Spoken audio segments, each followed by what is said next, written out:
अब छत्तीसगढ़, और छत्तीसगढ़ में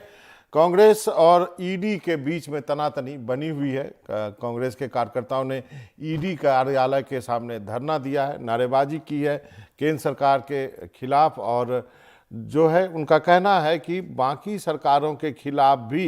ईडी जांच करें। उनका इशारा जो है कि पहले जो सरकार थी छत्तीसगढ़ में रमन सिंह, उनके खिलाफ भी जांच होनी चाहिए, और इसको लेकर के कांग्रेसी जो है सबूत देने के लिए भी तैयार हैं। तो क्या है ये मामला, जुल्फिकार के पास चलते हैं। जुल्फी, बताइए क्या क्या अपडेट है ये जो ईडी के मामले में आपके यहाँ पे। बाबा, पिछले चुनाव की अगर बात करें तो 2018 में सीडी की चर्चा थी, लेकिन इस बार चुनाव के आखिरी तक ये लग रहा है कि ईडी की ही चर्चा होगी, और ईडी को लेकर छत्तीसगढ़ की सियासी सरगर्मियां तेज हैं और कांग्रेस पार्टी ईडी को लेकर आक्रामक है। बीते कुछ दिनों का अगर घटनाक्रम की बात करें तो जब से मुख्यमंत्री भूपेश बघेल के राजनीतिक सलाहकार विनोद वर्मा के इधर ईडी ने दबिश दी और महादेव ऐप से उनको जोड़ने की कोशिश की गई है, और आज भी विनोद वर्मा को ईडी ने अपने दफ्तर बुलाया जहां पर उनसे पूछताछ करनी है, और विनोद वर्मा वहां पे मौजूद हैं। इस पूरे घटनाक्रम के बाद कांग्रेस पार्टी जो है वो आक्रामक है और ईडी को लेकर घेर रही है। कांग्रेस का सीधे तौर से आरोप है कि ईडी राजनीतिक प्रभाव के चलते केंद्र सरकार के इशारों पर छत्तीसगढ़ की सरकार को बदनाम करने की कोशिश कर रही है। तो कांग्रेस ने आज ईडी दफ्तर का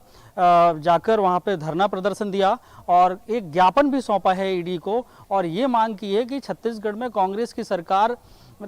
के समय की जो जांचें चल रही हैं, इसके पहले भी रमन सरकार थी तो उस दौरान 15 सालों में कई सारे घोटाले हुए। उन्होंने उनका जिक्र किया कि नान घोटाला हुआ जिससे 36,000 करोड़ रुपए के आरोप लगे, उस मामले की ईडी जांच क्यों नहीं कर रही है, क्योंकि उसमें भी मनी लॉन्ड्रिंग हुआ है। तो इस तरीके से कांग्रेस ने पिछली सरकार के घोटालों को का एक जिक्र किया। मुख्यमंत्री ने भी इसके पहले कहा था कि छत्तीसगढ़ में शौचालय निर्माण में भी घोटाला हुआ और चिटफंड घोटाला हुआ। तो इस तरीके के घोटालों को लेकर ईडी क्यों चुप रही है, तो उस मामले की पूरी एक फहरिस्त बनाई कांग्रेस ने, और कांग्रेस ईडी दफ्तर पहुंची और इसको लेकर ज्ञापन सौंपा है। और कांग्रेस आने वाले वक्त में लगातार ईडी के खिलाफ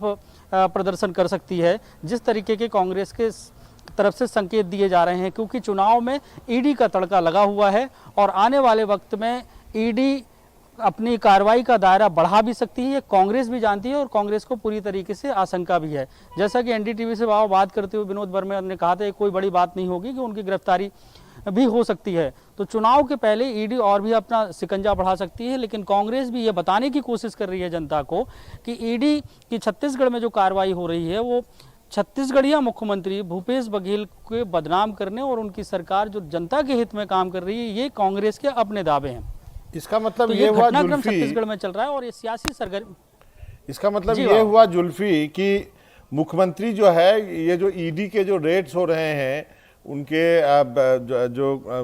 कहा जा रहा है उनके करीबी लोगों पर, उसको वो छत्तीसगढ़ के अस्मिता से जोड़ रहे हैं। क्या वो इसको मुद्दा बना पाएंगे?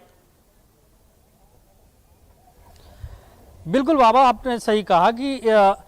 मुख्यमंत्री भूपेश बघेल जब से छत्तीसगढ़ में सत्ता में आए हैं तो छत्तीसगढ़ की परंपराओं को, सभ्यता को, छत्तीसगढ़ के जो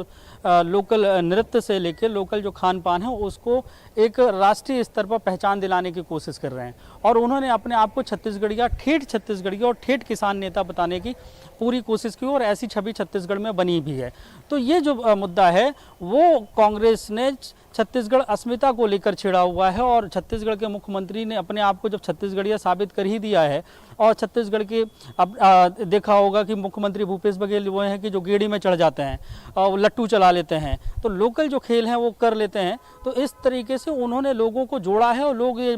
मानने भी लगे हैं कि वो उनका नेता है, वो मुख्यमंत्री उनके नेता हैं, और जो छत्तीसगढ़ की जो मान है, सम्मान है, उसे दिला रहे हैं। तो ये मुद्दा जो है कांग्रेस पहले से भी बना चुकी है, और चुनाव आते आते तक जिस तरीके से ईडी की कार्रवाई होनी है और जिस तरीके से आशंका व्यक्त की जा रही है, संभावनाएं जताई जा रही हैं, तो उस लिहाज से तो यही कहा जा सकता है कि कांग्रेस का मुख्य जो मुद्दा है, जो जनता के बीच में बताना है कि छत्तीसगढ़ के हित में छत्तीसगढ़ के मुख्यमंत्री काम कर रहे हैं, और यही वजह है कि ईडी उसे